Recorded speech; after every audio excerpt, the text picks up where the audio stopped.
Jose Rizal Manua, pria kelahiran Padang, Sumatera Barat. Alumni jurusan seni Fakultas Teater Institut Kesenian Jakarta ini dikenal sebagai seniman teater dan penyair yang banyak menulis dan membacakan sajak. Danau Toba, juga Batu Padas dan manusia. Berawal dari banyaknya minat, para orang tua yang ingin mendaftarkan anaknya untuk belajar seni teater. Ia lalu mendirikan Teater Adinda bersama Yos Maruta Effendi. Bersama Teater Adinda, Jose Rizal berhasil menjuarai beberapa festival teater anak.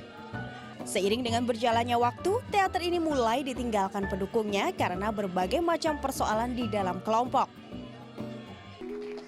Kemudian Jose Rizal memutuskan untuk berkarya melalui layar televisi.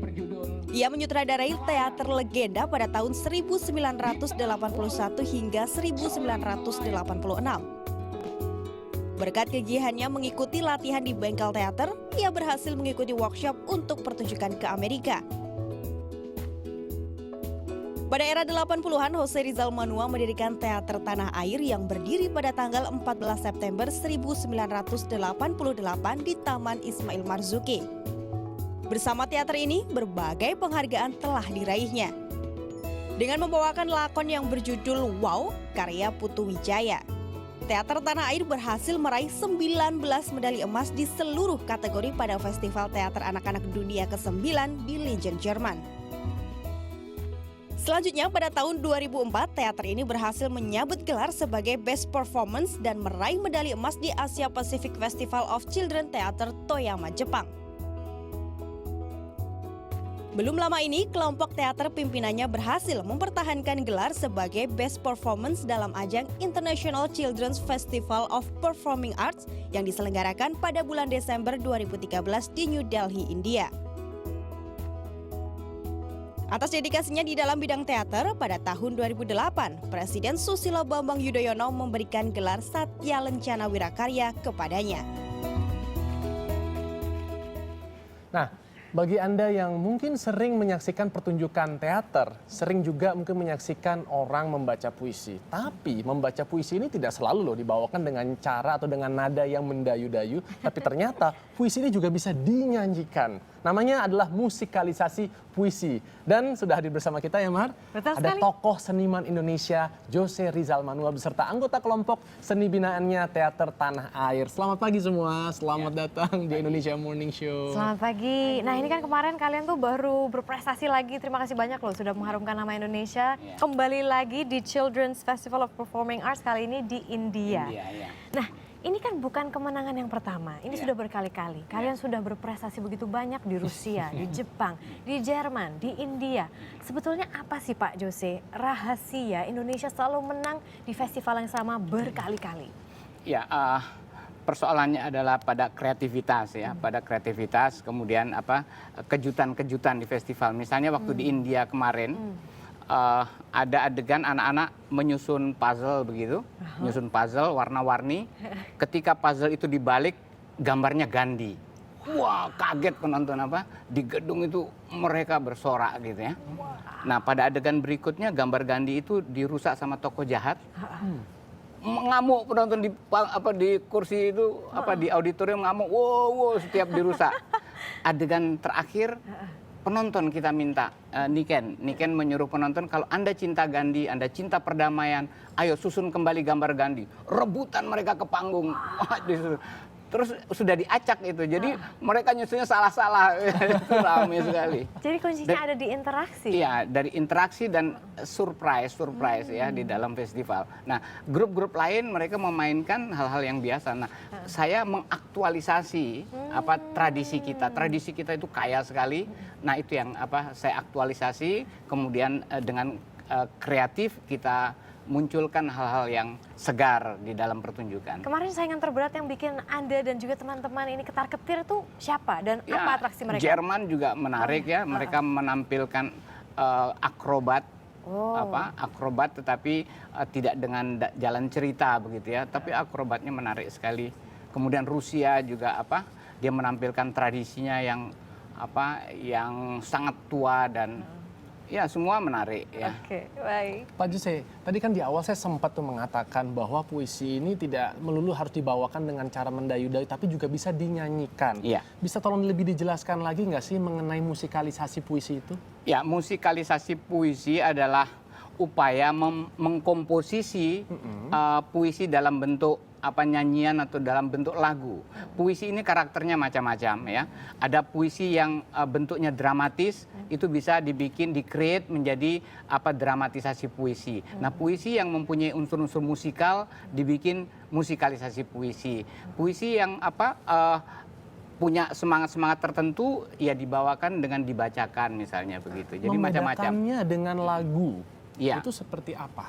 Ya, bedanya dengan lagu. Kalau lagu itu ada kompromi antara komposer dengan penyairnya, dengan syair. Tetapi di dalam puisi, puisinya selesai. Puisi selesai kemudian di-create oleh seorang komposer gitu. Dan kemarin Ya. mengangkat karya dari Putu Wijaya berjudul Zero. Ya, Zero itu di dalamnya ada puisi-puisi Putu Wijaya yang menyuarakan perdamaian dunia, kemudian menyuarakan persatuan dan sebagainya. Semua hal-hal baik untuk hidup dan kehidupan. Nah, Jonathan dan juga Niken kan kemarin memainkan, ikut turut serta dalam pagelaran berjudul Zero ini. Apa yang kamu nyanyikan saat itu, Jonathan? Yang dinyanyikan itu Hai kawanku, ya hai Liriknya kawanku. seperti apa? Coba dinyanyikan sedikit. coba sedikit. Hai kawanku dari seluruh dunia, cintailah alam, lingkungan dijaga, gunung, sungai, lautan, rimba, lestarikan bumi, damai sejahtera. Ini pesannya kan luar biasa ya. Iya, sangat sederhana namun sebetulnya sangat makro sekali Iya, begitu. iya. Kalau misalnya Niken perannya waktu itu seperti apa? Yang sudah manggung berkali-kali di berbagai negara.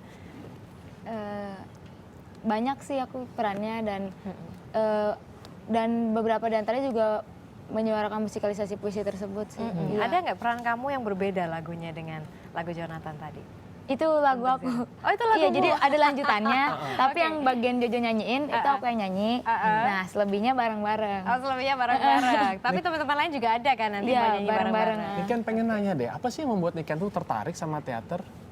Apa ya? Jadi awalnya juga sih aku ikut-ikut aja ke tim.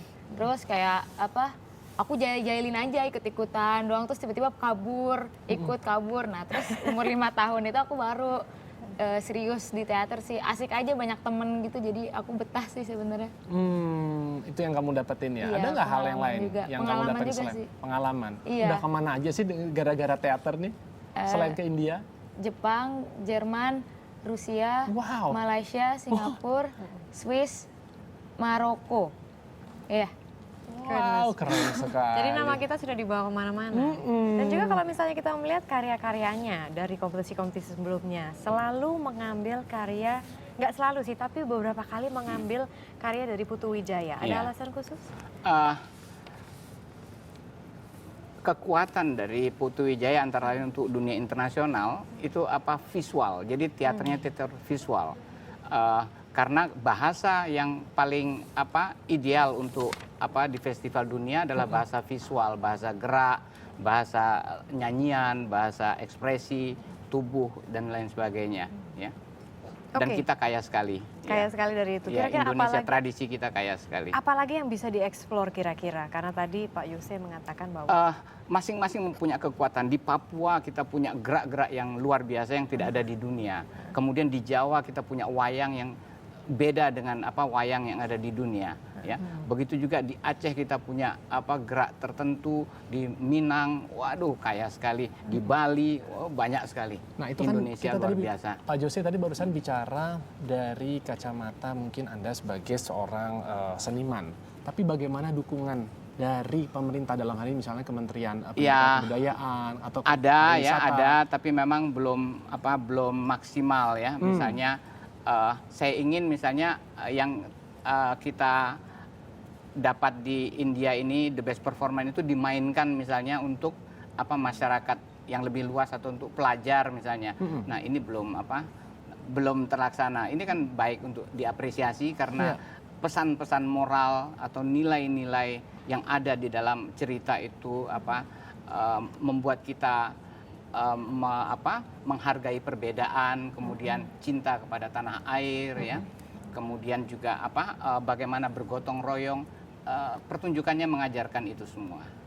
Ini bicara mengenai pesan moral, kalau misalnya dari sudut pandang Jonathan sebagai seorang pemain gitu, terlibat dalam Zero ini, apa sih pesan yang sebenarnya Jonathan pengen bilang ke orang-orang? Ini loh yang aku mau bilangin, aku mau omongin gitu. Pesannya jangan rusak alam, lestarikanlah lingkungan supaya bumi kita indah. Lucu banget. Kalau Niken dari perspektif yang sudah lebih dewasa begitu, apa pesannya? Ya ini kan tentang damai, jadi dan apalagi akhir-akhir ini juga kan banyak peperangan di mana-mana. Nah itu ya lebih ke damainya itu sih, damai dan juga mencegah global warming, ya, mencegah hal-hal yang merusak bumi.